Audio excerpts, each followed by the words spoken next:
ഇത് നമ്മൾ പറയുകയാണ് 7 കാര്യങ്ങൾ ചെയ്താൽ നമ്മുടെ ജീവിതത്തിനകത്ത് ആയുസ് അല്ലാഹു സുബ്ഹാനഹു വ തആല വർദ്ധിപ്പിച്ചു തരുന്ന ഇത് 7 കാര്യങ്ങൾ എൻ്റെ പ്രിയമുള്ളവരെ പറയാം. ഇൻഷാ അല്ലാഹ് അത് പറഞ്ഞ് നമുക്ക് ദുആ ചെയ്തിട്ട് നമുക്ക് പിരിയാം. അല്ലാഹു തൗഫീഖ് നൽകട്ടെ. അല്ലാഹുവിന്റെ ഹബീബ് സല്ലല്ലാഹു അലൈഹി വസല്ലം തങ്ങൾ പറഞ്ഞിട്ടുണ്ട്, അഅ്മാറു ഉമ്മത്തി മാ ബൈന 60 വ 70 സനാ.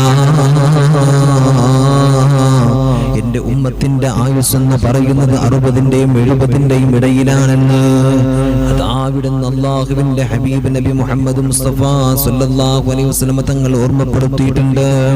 എന്നാൽ മുത്തുനബി സല്ലല്ലാഹു അലൈഹി വസല്ലം തങ്ങൾ പറയുന്നുണ്ട്, ഏറ്റവും കൂടുതൽ ഖൈറായ നല്ലൊരു മുഅ്മിനായ മനുഷ്യനെ കുറിച്ചിട്ട് അവിടുന്ന് പറയുകയാണ്. അതാ മഹാനവറുകൾ അല്ലാഹുവിന്റെ ഹബീബ് സല്ലല്ലാഹു അലൈഹി വസല്ലം തങ്ങൾ പറയുന്നുണ്ട്, ഏറ്റവും നല്ലൊരു മനുഷ്യന് അവനിക്ക് ഒരുപാട് ആയുസ് കാലം ദുനിയാവിൽ ജീവിക്കാൻ കഴിയുന്നവനാണ്. മാത്രമല്ല അല്ലാഹു സുബ്ഹാനഹു വ തആല ഉണ്ടല്ലോ, തന്ന ആയുസ്സിൽ മുഴുവനും അവിടുന്ന് അല്ലാഹുവിനെ കണ്ടെത്തി ഒരുപാട് സുഹൃതങ്ങൾ ചെയ്തുകൊണ്ട് ജീവിച്ച മനുഷ്യനാണ്. ആ മനുഷ്യനാണ് മുഅ്മിനീങ്ങളിൽ ഏറ്റവും നല്ല മനുഷ്യനെന്ന് അല്ലാഹുവിന്റെ ഹബീബ് നബി മുഹമ്മദ് മുസ്തഫ കിട്ടിയ ഓരോ ആയുസ്സില് വഹുസ്നുൽ അമല് നല്ല സൽക്കർമ്മം ചെയ്ത മനുഷ്യനാരാണ്, അവനാണ് ഏറ്റവും നല്ല മനുഷ്യനെന്ന് അല്ലാഹുവിന്റെ ഹബീബ് സല്ലല്ലാഹു അലൈഹി വസല്ലം തങ്ങൾ ഓർമ്മിപ്പിക്കുകയാണ്. അപ്പൊ നമുക്ക് ഒരു സംശയം ഉണ്ടാകും, പഠിച്ചോനെ നമുക്ക് ആയുസ് എങ്ങനെയാണ് വർദ്ധിക്കുക എന്നുള്ളത് അല്ലേ? ആയുസ് എങ്ങനെയാണ് വർദ്ധിക്കുക എന്നുള്ളതിൽ നമുക്കൊരു സംശയം ഉണ്ടാവൂലേ? അപ്പോ ആയുസ് വർദ്ധിക്കണമെങ്കിൽ എന്ത് ചെയ്യണം? ചില കാര്യങ്ങൾ നമ്മൾ ശ്രദ്ധിക്കണം. ആ കാര്യങ്ങൾ എൻ്റെ പ്രിയമുള്ളവരെ നമ്മൾ ഇന്ന് ഇൻഷാ അല്ലാഹ് പറഞ്ഞ് മനസ്സിലാക്കി അത് പഠിച്ചിട്ടാണ് നമ്മൾ ഇൻഷാ അല്ലാഹ് നമ്മൾ അവസാനിപ്പിക്കുക. അല്ലാഹു തൗഫീഖ് നൽകട്ടെ. ഇത് അല്ലാഹുവിന്റെ ഖലാ അല്ലേ? മരണം എപ്പോഴാണ്, രോഗം എപ്പോഴാണ്, മഴ വർഷിക്കുന്നത് എപ്പോ? ഇത് അല്ലാഹുവിന്റെ ഖലാ അല്ലേ? പക്ഷെ ഖലാഇനെ രണ്ടാക്കി തിരിച്ചിട്ടുണ്ട്. ഒന്ന് മുജറബായ ഖലാ ആണ്, അത് തീർച്ചയായിട്ടും സംഭവിക്കും എന്ന് ഉറപ്പുള്ള ഖലാ. മരണം അല്ലേ? മരണം എന്തായാലും നമ്മൾ സംഭവിക്കുമല്ലോ അല്ലേ? അതെന്തായാലും അതങ്ങനത്തെ ഖലാ ആണ്. ഇനി മുഅല്ലഖായ ഖലാ ഉണ്ട്. ആ ഖലാ ആണ് ഒരാൾക്ക് രോഗം ഉണ്ടാകല്. അപ്പൊ ചില കാരണങ്ങൾ കൊണ്ട് അല്ലാഹുവിനോട് പ്രാർത്ഥിക്കൽ കൊണ്ട് ചില നന്മകളെ കൊണ്ട് ആ രോഗം അല്ലാഹു തആല മാറ്റി കൊടുക്കും. മനസ്സിലാക്കണം നമ്മൾ. അതേപോലെ തന്നെ പിന്നെ നമുക്ക് എന്തെങ്കിലും അപകടങ്ങൾ വരൽ, ആക്സിഡന്റ് വരൽ, പക്ഷെ അങ്ങനെയൊക്കെ അല്ലാഹു തആല അങ്ങനെ തരാൻ കരുതിയിട്ടുണ്ടെങ്കിൽ ആ കരുതിയതിന് അല്ലാഹു തആല തട്ടിമാറ്റും. രോഗങ്ങൾ, മരണ, മറ്റേ നമുക്ക് മറ്റു വല്ല വിഷമങ്ങൾ ഉണ്ടാകൽ, അല്ലെങ്കിൽ നമുക്ക് എന്തെങ്കിലും പിന്നെ ബുദ്ധിമുട്ടുകൾ, വേറെ ഏതെങ്കിലും രൂപത്തിൽ വരുന്ന ബുദ്ധിമുട്ടുകൾ അല്ലേ? രോഗങ്ങൾ ഉണ്ടായി, എത്ര ആൾക്കാർ ദുആ ചെയ്തത് മാറിയിട്ടില്ലേ? എന്തുകൊണ്ടാണ്? അതാണ് അല്ലാഹു തആല മുഅല്ലഖായിട്ടുള്ള ഖലാഇൽപ്പെട്ട കാര്യമായതുകൊണ്ടാണ് അല്ലേ? നമുക്ക് കടണ്ട് വല്ലാത്ത പ്രയാസത്തിലാണ്, അതെങ്ങനെങ്കിലും വീടപ്പെട്ടു, അത് തീർന്നു, ദുആ ചെയ്തു, തീർന്നു. അതിന്റെ ഒരു വഴി അല്ലാഹു തആല കാണിച്ചു തന്നു. അതെന്താണ്? അല്ലാഹു തആല ആ കടത്തിൽ നിന്ന് മുക്തി നൽകിയില്ലേ? അതാണ് അല്ലാഹുവിന്റെ ഖലാ. പല രൂപത്തിലാണ്. അല്ലെങ്കിൽ ഇതുപോലെ വലിയ രോഗം, മാരക രോഗത്തിനടിമയായിട്ട് നിൽക്കാൻ ദുആ ചെയ്തു, തീർന്നു, അതില്ല. അല്ലെങ്കിൽ അത് തരാൻ കരുതിയതിനെ മാറ്റും, അപകടങ്ങൾ വരാൻ അത് മാറ്റും. ഇങ്ങനൊക്കെ ഉണ്ട്. അതുകൊണ്ടാണ് അപകടത്തിൽ പെടാതിരിക്കാൻ വാഹനത്തിൽ കയറുമ്പോൾ ദുആ ഉണ്ടല്ലോ. ആ ദുആ കാരണത്താൽ അല്ലാഹു തആല നമുക്ക് അപകടത്തിൽ നിന്ന് അല്ലാഹു തആല നമ്മെ രക്ഷിക്കും. അപ്പൊ അങ്ങനെ രണ്ട് രൂപത്തിലാണ് ഖലാഉകൾ ഉള്ളത്. അല്ലാഹു തആല നമുക്ക് എല്ലാവിധ വിഷമങ്ങളിൽ നിന്നുമുള്ള ഒരു മുക്തി അല്ലാഹു നമുക്ക് നമ്മുടെ ജീവിതത്തിൽ അല്ലാഹു തആല നൽകി അനുഗ്രഹിക്കട്ടെ. ആമീൻ യാ റബ്ബൽ ആലമീൻ. എന്റെ പ്രിയമുള്ളവരെ നോക്കൂ നിങ്ങൾ. അതുകൊണ്ട് എന്റെ പ്രിയമുള്ളവരെ, ഒന്നാമതായിട്ട് നമ്മുടെ ആയുസ് വർദ്ധിക്കാൻ നമ്മൾ ചെയ്യേണ്ട കാര്യം എന്തെന്നറിയോ? അല്ലാഹുവിനോട് ആത്മാർത്ഥമായിട്ട് നമ്മൾ ദുആ ചെയ്യലാണ്. ആത്മാർത്ഥമായിട്ട് നമ്മൾ അല്ലാഹു സുബ്ഹാനഹു വ തആല മുമ്പിൽ നമ്മൾ പ്രാർത്ഥന നടത്തണം. ഏതാണ് ആ പ്രാർത്ഥന എന്നറിയോ? ഇൻഷാ അല്ലാഹ് നമ്മുടെ ക്ലാസ് കഴിഞ്ഞാലുടനെ നിങ്ങളുടെ മുമ്പിലേക്ക് അത് സ്ക്രീൻഷോട്ട് ആക്കി അതിന്റെ കാര്യങ്ങളൊക്കെ ഇൻഷാ അല്ലാഹ് നിങ്ങളുടെ മുമ്പിലേക്ക് നമ്മുടെ വാട്സ്ആപ്പ് ഗ്രൂപ്പിലേക്ക് എത്തുന്നതാണ്. അതുകൊണ്ട് ഇൻഷാ അല്ലാഹ് നിങ്ങൾ അതൊക്കെ ഒന്ന് ശ്രദ്ധിക്കണമെന്ന് ഓർമ്മപ്പെടുത്തുകയാണ്. ഇതാ ഞാൻ നിങ്ങൾക്കൊരു ദുആ പഠിപ്പിച്ചു തരാം. അല്ലാഹുവേ, പടച്ചവനെ, നമ്മൾ അല്ലാഹുവോട് ആത്മാർത്ഥമായിട്ട് ദുആ ചെയ്യണം. അല്ലാഹുമ്മ അക്സിർ മാലി വ വലദി. അല്ലാഹുവേ, പടച്ചവനെ, നീ എന്റെ സമ്പത്തിൽ നീ വർദ്ധനവ് കൊണ്ടാം, എന്റെ മക്കൾ നീ വർദ്ധനവ് കൊണ്ടാം. ഈ വർദ്ധനവിനെ നമ്മൾ അവിടുന്ന് ദുആ ചെയ്യുന്നത് എന്തിനാണെന്നറിയോ? ഒരുപാട് ഒരുപാട് നല്ല നല്ല നല്ല കാര്യങ്ങൾ ചെയ്യാനാണ്. എങ്ങനത്തെ നല്ല കാര്യങ്ങളാണ് ചെയ്യുന്നത്? എങ്ങനത്തെ നല്ല കാര്യങ്ങൾ ചെയ്യാൻ വേണ്ടിയിട്ടാണ്? എന്റെ പ്രിയമുള്ളവരെ, അള്ളാഹുവെ സദഖ കൊടുക്കണം, ദാനധർമ്മങ്ങൾ കൊടുക്കണം, അല്ലേ? അങ്ങനെ ദാനധർമ്മങ്ങളും നല്ല നല്ല കാര്യങ്ങൾ ചെയ്യാൻ വേണ്ടിയാണ് സമ്പത്തിനെ. മക്കൾ എന്തിനാ? അത് അള്ളാഹു സുബ്ഹാനഹു വ തആല നാളെ എന്റെ ഉമ്മത്ത് എന്ന് പറഞ്ഞ് അഭിമാനം കൊള്ളാനാണ്. മുത്തുനബി സല്ലല്ലാഹു അലൈഹി വസല്ലം തങ്ങൾ അഭിമാനം കൊള്ളാനാണ്, അല്ലേ? അതിന് വേണ്ടി മക്കൾ അത് നല്ല രൂപത്തിൽ അള്ളാഹുവിന്റെ മുമ്പിലേക്ക് വാർത്തെടുത്ത് ദീനപരമായ ദുനിയാവിലും ആഖിറത്തിലും നമുക്ക് ഉപകരിക്കുന്ന മക്കളാവാൻ വേണ്ടി ഇനി നമ്മൾ ചോദിക്കണം,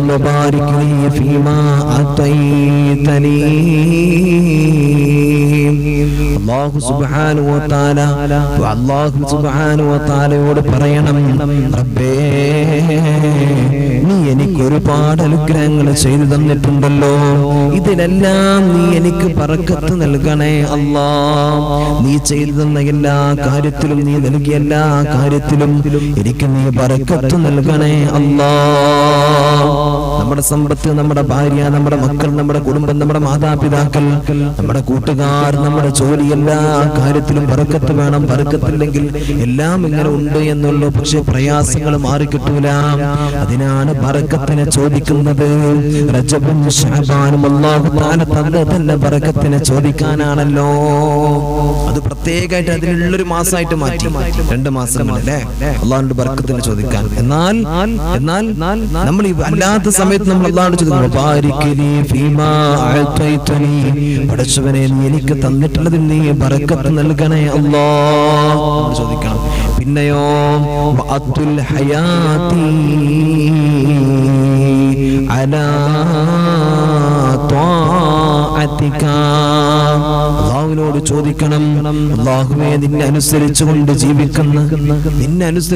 ജീവിക്കുക എന്നുള്ള ഏറ്റവും വലിയ സൗഭാഗ്യം അല്ലാഹുവേ പടച്ചവനെ നീ ഞങ്ങൾക്ക് കൊണ്ട് അല്ലാഹ്. നിന്നെ അനുസരിച്ച് നീ എന്ത് പറഞ്ഞോ, നീ എന്ത് ചെയ്യാൻ വേണ്ടി പറഞ്ഞു അത് ചെയ്യാ, നീ എന്ത് ചെയ്യരുതെന്ന് പറഞ്ഞു അത് ചെയ്യാതിരിക്കുക. അങ്ങനെ അനുസരിച്ച് ജീവിക്കുന്ന ഒരു ജീവിതം, ഒരു സമയം, ഒരു സന്ദർഭങ്ങൾ ഞങ്ങൾക്ക് കൊണ്ട് അല്ലാഹ്. പിന്നെ അല്ലാഹുവിനോട് ദുആ ചെയ്യണം, വഅഹ്സിൻ അമലി വഗ്ഫിർ ലീ. അല്ലാഹുവേ പടച്ചവനെ ഞങ്ങളുടെ പ്രവർത്തനങ്ങളൊക്കെ നീ നന്നാക്കിക്കൊണ്ട് അല്ലാഹ്, നീ പൊറുത്തുകൊണ്ട് അല്ലാഹ്, പ്രവർത്തനങ്ങൾ നന്നാക്കിക്കൊണ്ട് അല്ലാഹ്, പൊറുത്തുകൊണ്ട് അല്ലാഹ് എന്ന് അല്ലാഹു സുബ്ഹാനഹു വ തആലയോട്, റബ്ബിനോട് ഇങ്ങനെ ചോദിക്കണം. ഇത് ഈ ഒരു പ്രാർത്ഥന നോക്കൂ, നിങ്ങൾ എല്ലാം നീട്ടി ചോദിക്കുകയാണ്, അല്ലേ? അള്ളാഹുവിന്റെ മുമ്പിൽ എല്ലാത്തിനെയും നമ്മൾ നീട്ടി ചോദിക്കുകയാണ്. തന്നതിന്റെ ബർക്കത്തിനെയും, ആയുസ് ബർക്കത്തുണ്ടെങ്കിൽ നീണ്ടുപോകും. മനസ്സിലാക്കണം, നല്ല ആരോഗ്യമുള്ള നമുക്ക് ആയുസ് അല്ലാഹു തആല നമുക്ക് നൽകും. അങ്ങനെ അല്ലാഹു സുബ്ഹാനഹു വ തആലക്ക് ഇഷ്ടമുള്ള രൂപത്തിൽ നമ്മുടെ ആയുസ്, നമ്മുടെ സമയങ്ങളൊക്കെ മാറ്റാൻ വേണ്ടി ശ്രമിക്കാം. ഇനി രണ്ടാമത്തെ ഒരു കാര്യം, ഒന്ന് ഈ പ്രാർത്ഥനാർത്ഥനാണ്. രണ്ടാമത്തെ കാര്യം എന്തെന്നറിയോ? സിലത്തുർ റഹീം, അവിടുന്ന് കുടുംബബന്ധം ചേർക്കലാണ്. കുടുംബബന്ധം ചേർക്കാന്ന് പറഞ്ഞാൽ തന്നെ അല്ലാഹു സുബ്ഹാനഹു വ തആല ആയുസ്സിനെ വർദ്ധിപ്പിക്കാൻ ഏറ്റവും പറ്റുന്ന ഒരു അമലാണ് കുടുംബബന്ധം ചേർത്തുകൊണ്ട് മുന്നേറുക എന്നുള്ളത്. കുടുംബക്കാരായ ആൾക്കാരോട്, കൂട്ടുകാര്, ബന്ധപ്പെട്ടവരോട് അവിടെയൊക്കെ നമ്മൾ മിണ്ടുക, കുടുംബബന്ധം ചേർക്കുക. ആ കുടുംബബന്ധം മുറിച്ചാൽ അല്ലാഹുവേ പടച്ചവനെ നമ്മുടെ പ്രാർത്ഥന പോലും അല്ലാഹു സ്വീകരിക്കില്ല. റമളാനിൽ 27ാമത്തെ രാവ് ലൈലത്തുൽ ഖദറിന്റെ രാവാണ് നമ്മൾ ഉറപ്പിച്ച് പറയാറുണ്ട്.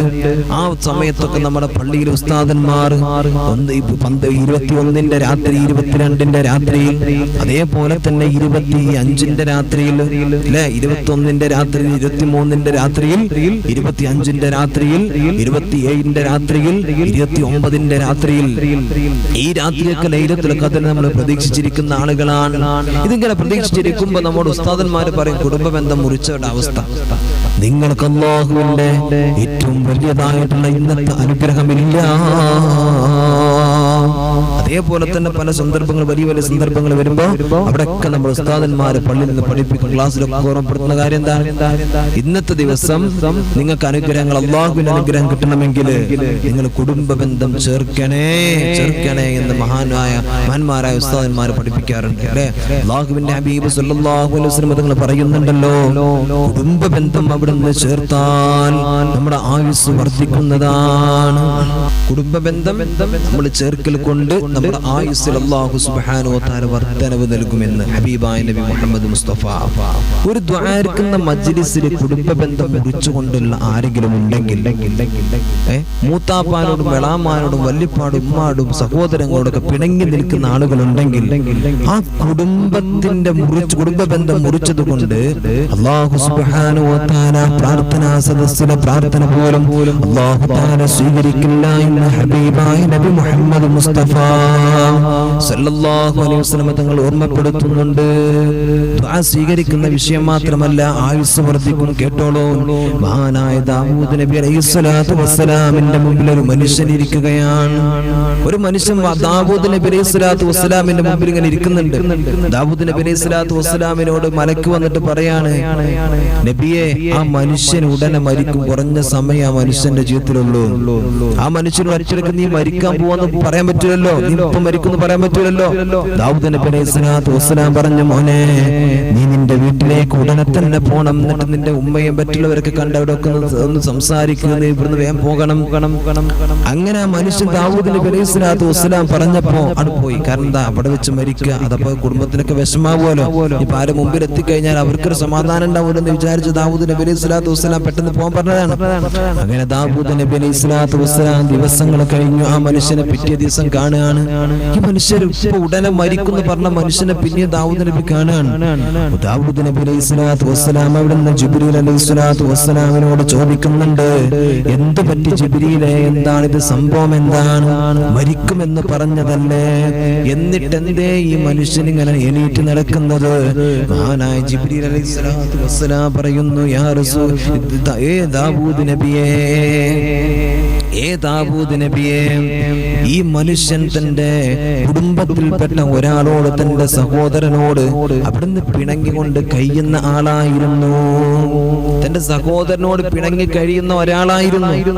ഈ പിണങ്ങി കഴിയുന്ന ഒരാള്, ഈ മനുഷ്യൻ, നിങ്ങൾ പറഞ്ഞല്ലോ നിങ്ങൾ പെരീക്കൊന്ന് ചൊല്ലുന്ന സമയത്ത് ആ സഹോദരനും അവിടെ ഉണ്ട്. കണ്ടു, അവരെല്ലാം സംസാരിച്ചു, പൊരുത്തപ്പെട്ടു. അല്ലാഹു സുബ്ഹാനഹു വ തആല അദ്ദേഹത്തിന്റെ ആയുസ് അല്ലാഹു നീട്ടിക്കൊടുത്തു. മനസ്സിലായങ്ങളെ? കുടുംബ ബന്ധം ചേർത്താൽ, തെറ്റി നിൽക്കുന്നവർ മുണ്ടിയാൽ, അവിടെ കുടുംബ ബന്ധം കൊണ്ട് ആ ഒരു ബന്ധം നടക്കുന്നത് കൊണ്ട് അല്ലാഹു സുബ്ഹാനഹു വ തആല അവർക്ക് അല്ലാഹു സുബ്ഹാനഹു വ തആല ആയുസ്സിനെ വർദ്ധിപ്പിച്ചു കൊടുക്കുമെന്ന് അല്ലാഹുവേ മഹാനായ റസൂൽ സല്ലല്ലാഹു അലൈഹി വസല്ലം പഠിപ്പിച്ചിട്ടുണ്ട്. ദാവൂദ് നബി അലൈഹിസ്സലാത്തു വസ്സലാമിന്റെ ചരിത്രത്തിൽ നമുക്ക് അതാണ് മനസ്സിലാക്കാൻ സാധിക്കുന്നത്. മനസ്സിലായോ? മൂന്നാമത്തെ കാര്യം നിങ്ങൾക്ക് അയൽപക്ക ബന്ധം അവിടുന്ന് ഊട്ടി ഉറപ്പിക്കാന്നുള്ളതാണ്. അയൽപക്ക ബന്ധം ഒരിക്കലും നമ്മുടെ കാലം കൊണ്ട് നഷ്ടപ്പെടാൻ പാടില്ല. അവർക്കൊരു വിഷമുണ്ടാകുന്ന രൂപത്തിൽ നമുക്കൊരിക്കലും തന്നെ നമ്മുടെ ഭാഗത്തുള്ള സംസാരം ഉണ്ടാകരുത്, പ്രവർത്തനം ഉണ്ടാകരുത്, ചിന്ത ഉണ്ടാകരുത്. അങ്ങനെ ഉണ്ടായാൽ അല്ലാഹു സുബ്ഹാനഹു വ തആല നമ്മുടെ ആയുസ് ചുരുക്കും. അവർക്ക് എന്തൊക്കെ പ്രശ്നങ്ങളുണ്ടോ അത് നമ്മൾ ചെയ്ത് കൊടുക്കുക, നമുക്കൊണ്ട് കഴിയുന്നത് തീർത്ത് കൊടുക്കണം. നമ്മുടെ കാരണങ്ങളെ കൊണ്ടൊരു വിഷമം ഉണ്ടാവാൻ പാടില്ല. നമ്മൾ ഇത്ര ഒരു ചെറിയൊരു ഭാഗം നമ്മുടെ സ്ഥലത്ത് നിന്ന് കുറച്ച് അവർക്ക് മാറ്റി കൊടുത്താൽ അവർക്ക് ഒരു വണ്ടിയിൽ കൊണ്ടുപോവാം. ഒരു വണ്ടിക്ക് വേണ്ടിയിട്ട് വണ്ടി പോകാൻ വേണ്ടിയിട്ട് അവർ നമ്മോട് സഹായം ചോദിച്ചു. നമ്മൾ ഒരു വണ്ടി, ഒരു ചെറിയൊരു വഴി കൊടുത്തു കഴിഞ്ഞാൽ അവർക്കൊരു ഓരോ വണ്ടി കൊണ്ടുപോവാം. അപ്പൊ ചോദിച്ചാൽ നമുക്കത് എന്താ ചെറിയൊരു ഭാഗം അള്ളാഹിന്റെ അടുത്തേക്ക് പോകുമ്പോ കൊണ്ടുപോകാനല്ലതല്ലോ.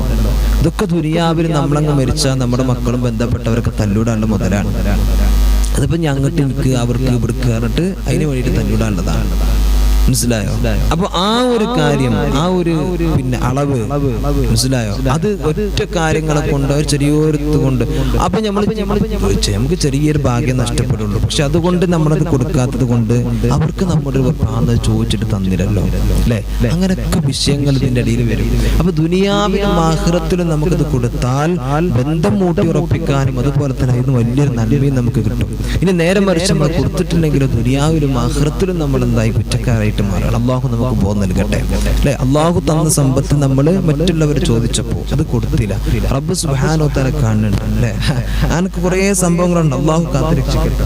എന്റെ പ്രിയമുള്ള, അതുകൊണ്ട് നമ്മെ കൊണ്ട് കഴിയുന്ന സഹായങ്ങൾ അവർക്ക് ചെയ്തു കൊടുക്കുക. എന്നാൽ അവർക്ക് നമ്മളെ കൊണ്ട് ഒരു ബുദ്ധിമുട്ടുണ്ടാകാൻ പാടില്ല.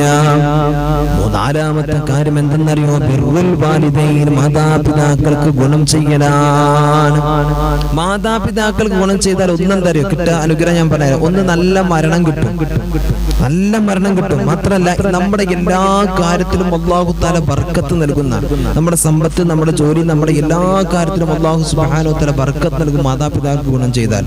പിന്നെയോ അനുസരണയുള്ള നമുക്ക് നല്ല മക്കളെ കിട്ടുന്ന, നമ്മൾ നമ്മുടെ മാതാപിതാക്കളെ അനുസരിച്ച് നല്ല രൂപത്തിലായാൽ നമ്മുടെ പ്രിയപ്പെട്ട മക്കളെ അല്ലാഹു തആല നൽകുന്നത് അങ്ങനെ നല്ല മക്കളെയാണ്. ഞാൻ നേരെ തിരിച്ചും പറയാണ്, നേരെ തിരിച്ചു തന്നെയാണ്. നമ്മൾ മാതാപിതാക്കൾ ഗുണം ചെയ്തില്ല എന്നാൽ നമ്മുടെ ആഖിബത്ത് മോശമാവും, നല്ല മരണം കിട്ടൂല. മനസ്സിലായോ? നല്ല മരണം കിട്ടൂല നമുക്ക്.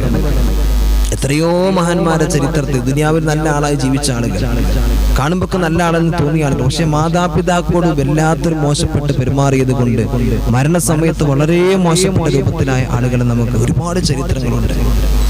രണ്ട്, എല്ലാ കാര്യത്തിലും ബർക്കത്ത് നഷ്ടപ്പെടും.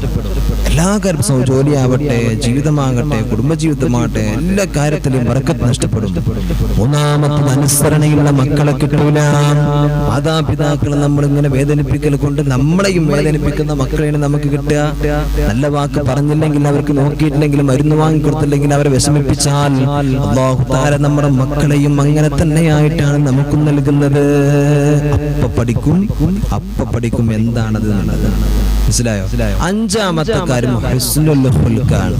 നല്ല സ്വഭാവം ഉണ്ടാവും. എപ്പോഴും പുഞ്ചിരിക്കാൻ വേണ്ടി പഠിക്കുക, നല്ലത് സംസാരിക്കാൻ വേണ്ടി പഠിക്കുക, എല്ലാവരോടും ഒരുപോലെ സൗമ്യമായിട്ട് പെരുമാറുക. മനസ്സിലായോ? അല്ലാഹുവിന്റെ ഹബീബ് സല്ലല്ലാഹു അലൈഹി വസല്ലം തങ്ങളോട് ഇടപെടുമ്പോൾ നമുക്ക് തോന്നുമായിരുന്നു മുത്തുനബിക്ക് എന്നോടാണ് ഏറ്റവും ഇഷ്ടം. ഓരോരുത്തർക്കും അങ്ങനെ തോന്നുന്ന രൂപത്തിലാണ് റസൂലുള്ളാഹി ഇടപെടലെന്ന്. ലോകത്ത് ഏറ്റവും കൂടുതൽ ഇഷ്ടം എന്നെയാണ് എന്ന് നബി സല്ലല്ലാഹു അലൈഹി വസല്ലം തങ്ങളുടെ സംസാരം കേട്ടാൽ അടുത്തിരിക്കുന്ന ആളുകൾക്ക് തോന്നും എന്നെയാണ് റസൂലുള്ളാഹിക്ക് ഏറ്റവും ഇഷ്ടം. അടുത്താക്കും തോന്നുന്നു എന്നെയാണ് റസൂലുള്ളാഹിക്ക് ഏറ്റവും ഇഷ്ടം. അങ്ങനത്തെ ഒരു പ്രത്യേകത അല്ലാഹുവിന്റെ ഹബീബ് സല്ലല്ലാഹു അലൈഹി വസല്ലം തങ്ങൾക്ക് ഉണ്ടായിരുന്നു. മനസ്സിലായി? അങ്ങനെ നമുക്കും മറ്റുള്ളവരോട് ഇടപെടാനും സംസാരിക്കാനും കഴിയണം. അല്ലാഹു തൗഫീഖ് നൽകട്ടെ. ഇനി മാത്രമല്ല, നമ്മൾ നല്ല സംസാരം പ്രവർത്തനം ഉണ്ടായാൽ അല്ലാഹുവിന്റെ മലക്കുകൾ നമുക്ക് വേണ്ടി ദുആ ചെയ്യുന്നതാണ്. നല്ല ദുആ ചെയ്യുന്ന അല്ലാഹുവിന്റെ മലക്കുകൾ നമുക്ക് ദുആ കിട്ടിയാൽ തന്നെ നമ്മളെല്ലാവരും കഴിച്ചിലായില്ലേ അല്ലേ? ഇനി നോക്കാം, ആറാമത്തെ കാര്യം എന്തെന്നറിയോ? സ്വതക്ക ചെയ്യലാണ്. സ്വതക്ക ചെയ്യാം. നമുക്ക് കാണാം, സ്വതക്ക ചെയ്താൽ നമ്മുടെ എല്ലാ ബുദ്ധിമുട്ടുകളും അല്ലാഹു തആല മാറ്റിത്തരുമല്ലോ. സ്വതഖത്തു റദ്ദുൽ ബലായ, വെറുതെയാണ് അല്ലാഹുവിന്റെ ഹബീബ് പഠിപ്പിച്ചത്. ഈ ഒരൊറ്റ കാര്യം തന്നെ മനസ്സിലാക്കിയാൽ നമുക്കറിയാം സ്വതക്ക എല്ലാ വിപത്തിനെയും തട്ടുന്നതാണ്. മാത്രമല്ല, നോക്കൂ, അബ്ദുറഹ്മാൻ ഇബ്നു ഔഫ് റളിയല്ലാഹു തആല അൻഹു മഹാനവറുകൾ ഒരു കച്ചവടത്തിന് ഇങ്ങനെ പോകാൻ വേണ്ടി നിൽക്കുകയാണ്. അല്ലാഹുവിന്റെ ഹബീബ് സല്ലല്ലാഹു അലൈഹി വസല്ലം തങ്ങളുടെ മുമ്പിലേക്ക് ജിബ്രീൽ അലൈഹിസ്സലാത്തു വസ്സലാം വന്നിട്ട് പറയാണ്, നബി അബ്ദുറഹ്മാൻ ഇബ്നു ഔഫ്, തങ്ങൾ ഇവിടുന്ന് കച്ചവടത്തിന് പോകും, പക്ഷേ തിരിച്ചു വരുന്നത് മയ്യത്തായിട്ടാണ് നബിയേ, മയ്യത്താണ് തിരിച്ചു വരാന്ന്. അങ്ങനെ പറയേണ്ട താമസം അല്ലാഹുവേ പടച്ചവനെ. പിറ്റേ ധ്യാന ദിവസങ്ങൾ കടന്നു. അബ്ദുറഹ്മാൻ ഇബ്നു ഔഫ് റളിയല്ലാഹു തആല അൻഹു റാഹത്തോടെ തിരിച്ചു വരേണ്ട ഒരു കുഴപ്പമില്ല. അല്ലാഹുവിന്റെ റസൂൽ പറയുന്നുണ്ട്, എന്താണ് ഇതിന്റെ കാര്യമെന്ന് ചോദിക്കുമ്പോൾ, എന്റെ പ്രിയമുള്ളവരെ, അബ്ദുറഹ്മാൻ ഇബ്നു ഔഫ് റളിയല്ലാഹു തആല അൻഹു തന്റെ സംഘമുണ്ട്. അവരിങ്ങനെ ദീർഘമായി കച്ചവടത്തിന് വേണ്ടി യാത്ര ചെയ്യാൻ സ്ഥലത്തെത്തി. അവരവിടെ ഇങ്ങനെ ടെന്റൊക്കെ കെട്ടി അവരിങ്ങനെ താമസാക്കാണ്. ആ തൊട്ടടുത്ത് ഇങ്ങനെ നോക്കുമ്പോ ചെറിയൊരു കുടില് കണ്ടു. അവിടെ ചെന്ന് നോക്കുമ്പോ ഒരു വൃദ്ധയായ ഉമ്മാനെ കണ്ടു. ആ ഉമ്മാന്റെ കൈക്ക് ഭക്ഷണത്തിന്റെ കുറച്ച് സാധനം കൊടുത്തിട്ട് പറഞ്ഞു, ഞങ്ങൾ നിസ്കരിച്ചു വരാൻ, ഞങ്ങൾ ഇങ്ങനെ യാത്രക്കാരാണ്, നിങ്ങൾ ഞങ്ങൾക്ക് വേണ്ടി ഭക്ഷണം ഉണ്ടാക്കി തരുമോ? അങ്ങനെ ആ ഉമ്മ, പാവപ്പെട്ട ഉമ്മ, വൃദ്ധയായ ഉമ്മ, അവർക്ക് വേണ്ടിയിട്ട് ഭക്ഷണം തയ്യാറാക്കി. അവർ നിസ്കാരം കാര്യങ്ങളൊക്കെ കഴിഞ്ഞു വന്നപ്പോ ഉദ്ദേശിച്ചതിനേക്കാൾ വിപുലമായ നല്ല രൂപത്തിലുള്ള ഭക്ഷണം തയ്യാർ ചെയ്തിട്ടുണ്ട്. അല്ലാഹുവിന്റെ ഹബീബ് സല്ലല്ലാഹു അലൈഹി വസല്ലം തങ്ങളുടെ പ്രിയപ്പെട്ട സ്വഹാബിയായ അബ്ദുറഹ്മാൻ ഇബ്നു ഔഫ് റളിയല്ലാഹു തആല അൻഹു സംഘം ചോദിച്ചു, നിങ്ങളെ കൊണ്ട് ഒറ്റയ്ക്ക് ഇത്രക്ക് നല്ല ഭക്ഷണം ഉണ്ടാക്കാൻ കഴിയുമോ? കാരണം നിങ്ങളുടെ അവസ്ഥ വല്ലാതെ ശോഷിച്ചു പോയിട്ടുണ്ടല്ലോ. ആരാണ് നിങ്ങളെ സഹായിച്ചതെന്ന് ചോദിച്ചപ്പോൾ പറയുന്നു, ഞാൻ ഒറ്റയ്ക്കല്ല, ഇവിടെ രണ്ട് പെൺമക്കളുണ്ട്. എന്റെ ഭർത്താവ്, ഈ കുട്ടികളുടെ വാപ്പ നേരത്തെ മരിച്ചു പോയിട്ടുണ്ട്. അവരെ കെട്ടിക്കാനും എല്ലാ കാര്യങ്ങൾക്കും സാധിക്കാതെ വല്ലാത്ത പ്രയാസത്തിലാണ്. അങ്ങനെ അവര് എന്റെ കൂടെ തന്നെ ഇവിടെ ഇങ്ങനെ ഇങ്ങനെ കഴിയുകയാണ്. വിവാഹ പ്രായമെത്തിയിട്ടും അവർക്ക് വിവാഹം കഴിക്കാനുള്ള ഒരു മാർഗവും എന്റെ സമ്പത്തില്ല, അത് ചോദിക്കാനും പറയാനും ആരുമില്ല. മഹാനായ അബ്ദുറഹ്മാൻ ബിൻ ഔഫ് റളിയല്ലാഹു തആല അൻഹു തന്റെ കൂടെയുള്ള കച്ചവട സംഘത്തിലേക്ക് നോക്കിയിട്ട് പറയാണ്, ഈ കൂട്ടത്തിൽ ആരാണ് വിവാഹം കഴിക്കാൻ ഇനിയുള്ളത്? മഹാനായ അബ്ദുറഹ്മാൻ ബിൻ ഔഫ് റളിയല്ലാഹു തആല അൻഹു ചോദിച്ചപ്പോൾ ആ കൂട്ടത്തിൽ നിന്ന് വിവാഹം കഴിക്കാനുള്ള 1-2 സ്വഹാബികൾ വന്നിട്ട്, തങ്ങളെ ഞങ്ങൾ കഴിക്കാണ്ട്, ഞങ്ങൾ കഴിച്ചിട്ടില്ല. അങ്ങനെ അവർക്ക് വേണ്ടിയിട്ട് അവിടെ നിന്ന് ഈ 2 പെൺകുട്ടികളെ വിവാഹം കഴിപ്പിച്ചു കൊടുക്കാൻ വേണ്ടി തീരുമാനിച്ചു. അവർ പറഞ്ഞു, തങ്ങളെ ഞങ്ങളുടെ കയ്യിൽ ഇവർക്ക് മഹർ കൊടുക്കാൻ ഒന്നുമില്ലല്ലോ, തങ്ങൾ തന്റെ പാണ്ഡത്തിൽ നിന്ന് കീശയിൽ നിന്ന് അവർക്ക് വേണ്ട ദീനാറുകൾ കൊടുക്കുകയാണ്, ദീർഘം കൊടുക്കുകയാണ്. ആ ഒരു സ്വതക്ക, ആ കഴിക്കാനുള്ള ആ ഒരു ദീർഘം കൊടുത്തല്ലോ, സമ്പത്ത് കൊടുത്തല്ലോ, ആ ഒരൊറ്റ പാവപ്പെട്ടവരെ സഹായിച്ചു. ആ ഒരു ദിനെ സഹായിച്ചത് കൊണ്ട് മഹാനായ അബ്ദുറഹ്മാൻ ഇബ്നു ഔഫ് റളിയല്ലാഹു തആല അൻഹുവിന്റെ ആയുസ് അവിടുന്ന് വർദ്ധിച്ചു എന്ന് അല്ലാഹുവിന്റെ ഹബീബ് നബി മുഹമ്മദ് മുസ്തഫ സല്ലല്ലാഹു അലൈഹി വസല്ലം അതാണ് പറഞ്ഞത്. സ്വതക്ക കൊടുത്താൽ അല്ലാഹു തആല ആയുസ് വർദ്ധിപ്പിക്കും. ദീനിന് ചോദിച്ചു, പള്ളിക്ക് ചോദിച്ചു, മദ്രസയ്ക്ക് ചോദിച്ചു, കൊടുത്തോളി, കൊടുത്താൽ അല്ലാഹു തആല ആയുസ് വർദ്ധിപ്പിച്ചു തരും. ഇനി നമ്മൾ ശ്രദ്ധിക്കേണ്ടതാണ് 7ാമത്തെ കാര്യം. മഹാനായ അലി റളിയല്ലാഹു തആല അൻഹു പറയുന്നത് കാണാം, പ്രഭാത ഭക്ഷണം, രാവിലെ കഴിക്കുന്ന ഭക്ഷണം അത് നേരത്തെ കഴിക്കുക, അതേപോലെ തന്നെ രാത്രിയിൽ കഴിക്കുന്ന ഭക്ഷണം അതും നേരത്തെ കഴിക്കുക. ഇത് കഴിച്ചാൽ അല്ലാഹു സുബ്ഹാനഹു വ തആല നമ്മുടെ ജീവിതത്തിലെ ആരോഗ്യം മെച്ചപ്പെടുത്തുന്നതാണ്. ചില ആളുകൾ രാവിലത്തെ ഭക്ഷണം കഴിക്കുന്നുണ്ട്, ഒരുപാട് വൈകിട്ടായിരിക്കും, രോഗങ്ങൾക്ക് കാരണമാകും. രാത്രിയിൽ ഒരുപാട് വൈകി 11-12 മണിയായിട്ട് ഭക്ഷണം കഴിച്ചിട്ട് പിന്നെ നേരെ പോയിട്ട് കിടന്നുറങ്ങാം. അപ്പോഴും നമ്മൾ ആരോഗ്യത്തെ ക്രൂരമായ രീതിയിൽ വളരെ മോശപ്പെട്ട രൂപത്തിൽ ബാധിച്ചാലോ നമുക്ക് പെട്ടെന്ന് മരണത്തിലേക്ക് നമ്മുടെ ആയുസ് കുറഞ്ഞുകൊണ്ടിരിക്കും. പക്ഷെ നമ്മൾ ഒരു മഗ്‌രിബിന്റെ ശേഷം ഇശാഇന്റെ മുമ്പ് കഴിക്കാൻ കഴിയുവാണെങ്കിൽ അതാണ് ഏറ്റവും നല്ല സമയം. മനസ്സിലായോ? അതേപോലെ തന്നെ രാവിലെ കഴിക്കുന്ന എന്താണോ നമ്മൾക്ക് വീട്ടിൽ നിന്ന് നമ്മൾ ഉണ്ടാക്കുന്ന ആ ഭക്ഷണം അത് നേരത്തെ തന്നെ കഴിക്കാൻ വേണ്ടിയിട്ട് നമ്മൾ ശ്രമിക്കാം. മനസ്സിലായോ നിങ്ങൾക്ക്? അല്ലാഹു തആല നമുക്ക് തൗഫീഖ് നൽകട്ടെ. അല്ലാഹുവേ പടച്ചവനെ, അല്ലാഹുവേ പടച്ചവനെ, ഞങ്ങളെ ഇൽമ നാഫിയാക്കി തരണേ അല്ലാഹ്. അല്ലാഹുവേ പടച്ചവനെ, ഞങ്ങളെ എല്ലാവിധ വിപത്തിൽ നിന്നും കാക്കണേ അല്ലാഹ്. അല്ലാഹു കാത്തിരക്ഷിക്കട്ടെ. എന്റെ പ്രിയമുള്ളവരെ, അതുകൊണ്ട് ഇപ്പൊ ഈ പറഞ്ഞ കാര്യങ്ങളൊക്കെ നമ്മുടെ ജീവിതത്തിൽ ഉണ്ടാകണം. അല്ലാഹു നമുക്ക് അതിന് തൗഫീഖ് നൽകട്ടെ. മറക്കാതെ നമ്മുടെ ജീവിതത്തിൽ പിന്തുടർത്താൻ വേണ്ടി ശ്രമിക്കാം. അല്ലാഹു നമുക്ക് തൗഫീഖ് നൽകട്ടെ.